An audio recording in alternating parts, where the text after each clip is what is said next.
இது வந்துட்டு என்னோட இங்கிலீஷ் சார் எனக்கு சொன்ன ஒரு கதை. அவரோட ஊர்ல ஒருத்தர் இருந்தாராம். அவர் டெய்லி பொண்ணுங்களோட வயித்த வந்துட்டு கத்தியால அறுப்பாராம். ஒவ்வொரு வாட்டியும் டெய்லியும் வேற வேற கத்திய யூஸ் பண்ணி பொண்ணுங்களோட வயித்த அறுப்பாராம். அதுக்கு அவர் கில்ட்டா ஃபீல் பண்ணதே இல்ல.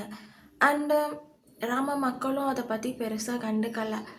எப்பயுமே பொண்ணுங்களோட ட்ரெஸ்ஸை கழட்டுனதுக்கப்புறம் அவங்களோட அடி வயித்த கத்திய வச்சு அறுத்துருக்காரு. ஒரு நாள் என்னோட இங்கிலீஷ் சாரோட ஒய்ஃபையும் அந்த மாதிரி ஒரு கத்தியை எடுத்து நல்லா அடி வயித்துல அறுத்துட்டாரு. தென் என்னோட இங்கிலீஷ் சார் அவர்கிட்ட போயிட்டு ஹேண்ட் ஷேக் பண்ணி தேங்க்ஸ்ன்னு சொன்னார். ஏன்னா நீங்கள் மட்டும் இல்லாட்டி என்னோட ஒய்ஃபோட குழந்த வெளியே வந்திருக்காரு, எங்களோட குழந்த வெளியே வந்திருக்காரு அப்படின்ட்டு அவருக்கு தேங்க்ஸு சொன்னார். ஸோ அது வேறு யாரும் இல்லை, டெய்லி சிசேரியன் பண்ணி குழந்தையெல்லாம் வெளியே எடுக்கிற டாக்டர்ஸ் அதை பற்றி தான் அந்த இங்கிலீஷ் சார் கதை சொல்லியிருக்காரு. ஸோ ரொம்ப வருஷம் கழிச்சு வீடியோஸ் போடுறேன். அண்ட் 2 வருஷத்துக்கு மேலே ஆயிடுச்சு.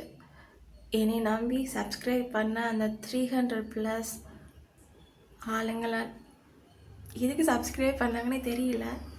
பட்டு என்னால் ரெகுலராக வீடியோ போட முடியலை. இனிமேல் அப்படி நடக்காது. தினமும் வீடியோ போட ட்ரை பண்ணுறேன். அண்டு சப்ஸ்கிரைப் பண்ணிக்கோங்க.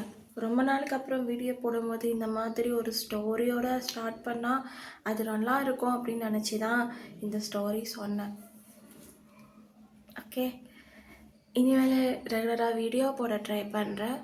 சப்ஸ்கிரைப் பண்ணிக்கோங்க. வீடியோ குவாலிட்டி கொஞ்சம் மட்டமாக தான் இருக்கும். அண்டு அவ்வளவா எடிட் பண்ணியும் எனக்கு போட டைம் இருக்காது. சும்மா நான் எனக்கு தெரிஞ்சதை பேசி வீடியோ பண்ணலான்னு இருக்கேன். ஸோ